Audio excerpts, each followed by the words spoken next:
vote.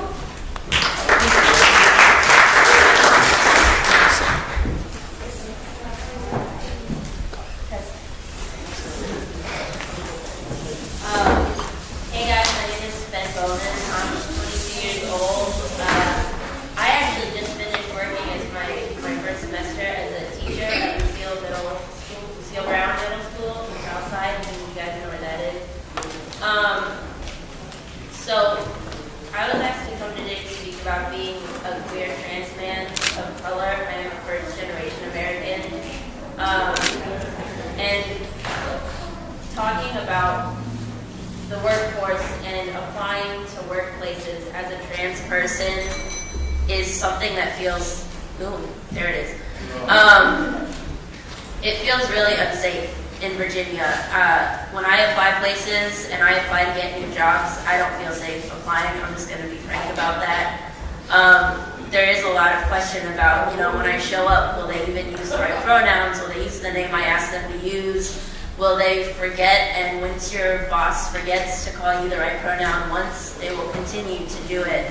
And it's a really unsettling experience because how do you tell the person that's paying you, hey, could you not call me that thing? It makes me really uncomfortable and I feel really dehumanized when you do that, because in Virginia you can still get fired for being any member of the LGBT community, especially with I don't know if you guys have heard, they are enacting essentially modern Jim Crow laws for gay people in Virginia. People will soon be able to turn away anyone of the queer community just because they can. And so we're having a separate but equal debate in terms of where queer people are allowed to go. And when you go into the workplace, there is a lot to consider, especially being, being a white passing person and not necessarily presenting how a lot of people imagine trans people. I hear from a lot of employers, I work in the art world, so everyone likes to think they're very liberal and open-minded and very much like in touch with their inner activist. And so, you go into the workplace and a lot of people are like, oh, man, I don't even care that you're trans, like, it's totally cool, or like, I don't even see race. And thanks for pretending I don't exist. I am here, I am trans, I am not white, and I think that it's something that gets overlooked a lot, and I was actually talking about this the other day with someone, but I had never seen an adult trans person until this year. 2014. Most of you guys probably know who Laverne Cox is. Yes, she's a wonderful actress. She was the first trans person to make it onto the cover of Time, and seeing an adult trans person was a really transformative experience for me as someone who's going into the workforce, because I never thought that trans people really lived to be past college age, and suddenly they just kind of disappeared. And not having things that make us feel safe in the workforce is how we have things happen, like, Sage Smith went missing, and most of you probably know Leela Alcorn, a 17-year-old trans girl, threw herself in front of a car a few weeks ago, and she will be buried in a suit under the wrong name because her parents basically told her you don't get to survive to be 18, because someone had told her, and she'd never seen a trans adult that made it into the workforce. They told her by the time you're 18, it's going to be too late to transition. And kind of going into teaching, especially middle schoolers, with that mentality of, this is going to be where they get to decide, am I gonna make it to the next year to school? It's something that's really important to me as a queer person and as a trans person speaking to young people, because a lot of people are like, well, gender identity, sexuality isn't that kind of a big thing to talk about when you're 12 or 13, but when you're 12 or 13 you also decide to kill yourself because you think no one's ever going to grow up to be like you. So I guess that's kind of my piece that I have to say.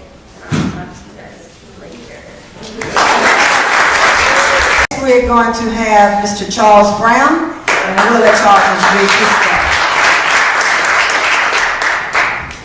How y'all doing? Can you hear me? Yes. All right. As she said, my name is Charles Brown.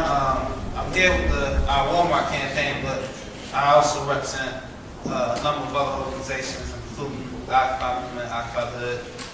Even though it's been stagnant, I still rep strong, among other things. But I promise I won't be long. Make sure, where's the moderator at? I want to make sure, okay.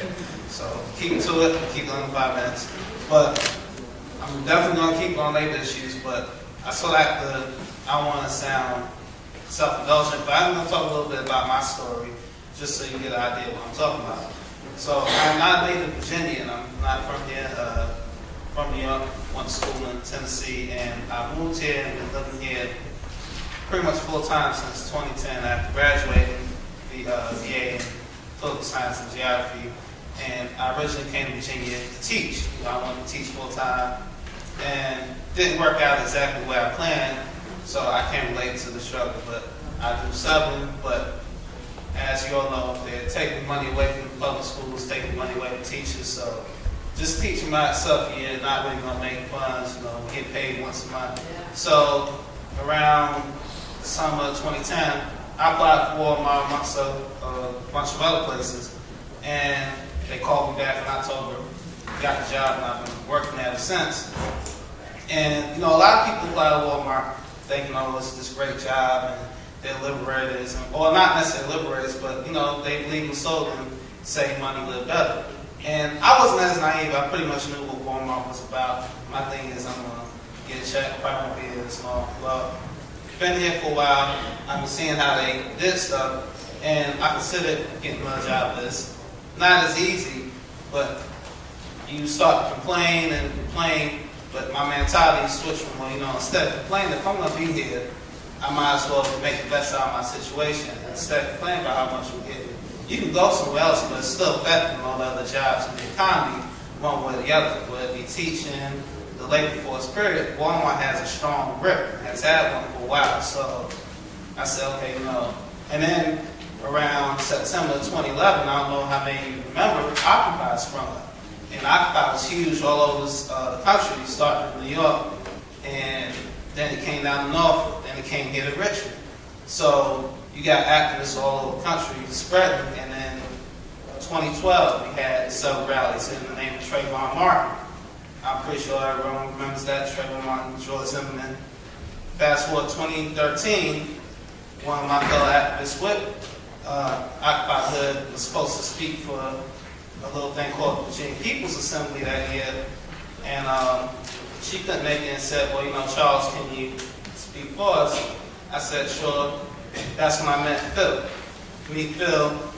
And that year I spoke for the Black Issues Forum, not really knowing who I was going to meet. And I actually started meeting people from UNCW, the labor movement. And I had to sort of think about doing it myself anyway, but you don't really have people who do it. If you don't have a background, it's really hard to get people to stand up if they don't feel like they have something back. Last year, when Bob came, I spoke for Black Issues, but fast forward September this year, I met some folks from the DC area, and they came down and said, look, we're organizing a strike, and we're trying to get people from all over the country to step out on Black Friday, which is the biggest shopping day of the year. And this past Thanksgiving 2014, I was able to secure 4 members from my store, including myself, to actually step out.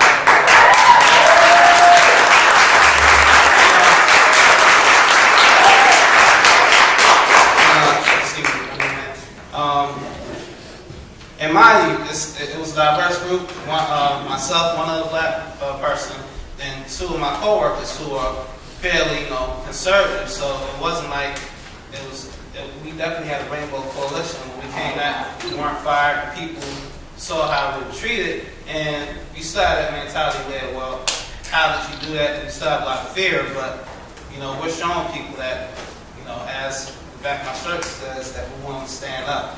And I think the biggest thing is I know I had too much longer, so I'm just keep it short. So we're trying to get people to stand up, and we plan on pushing this into 2016 as well as later on this year. So thank you. And everyone, or good afternoon.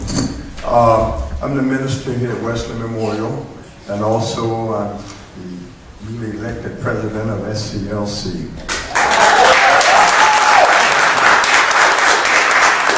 And the fight for fair wages, equality, is everybody's fight. And there's little ones, okay.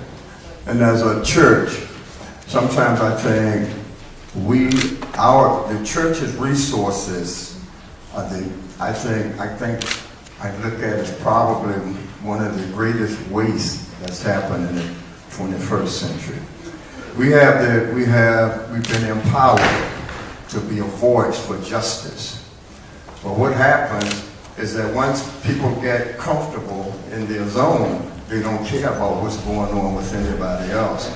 If we don't all join in this fight together, if we talk about fair wages for fast food and Walmart, we can't think about we want to get cheap prices, because our cheap prices are harming other people.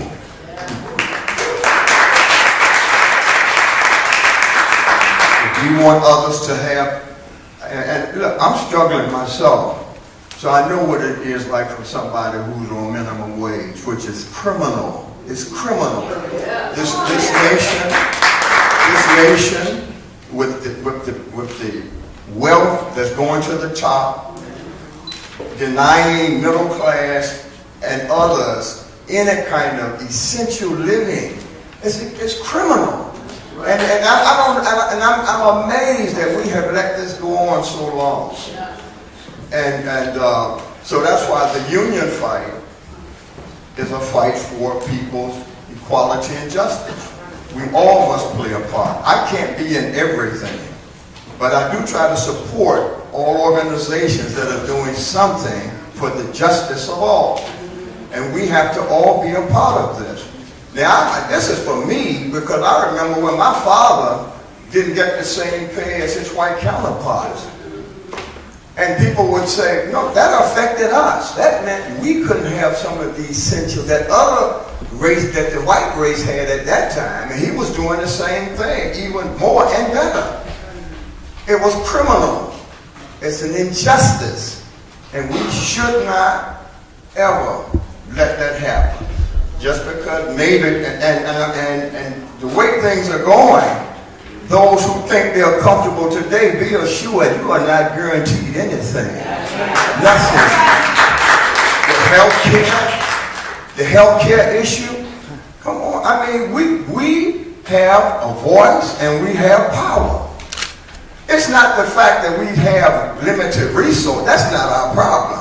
The problem is we have a poverty of spirituality and a poverty of mentality. We don't fight for what we ought to fight for. That's our problem. We feel helpless. When my voice doesn't mean, your voice means a lot. Join some organization, get in some group. You have a lot of power. We've just given it away. And what we're trying to say as we gather for these VPAs is that when we come together, let's network. That's how Raise Up, when Raise Up comes, if they say they need something, we try to be here for them, because you should have everything anybody else has. The violence that we have in this country, much of it comes from people being hopeless. It's not the fact that they want to be violent, but a lot of people have lost hope. So what else are you going to do? Turn to violence. And I'm finished now, but if I can say, even biblically, the Bible even makes it clear, when people would glean their fields, they had to leave something for the poor. If you don't do that, and then when you get robbed, it's almost a justice. So I'm going to end it right there.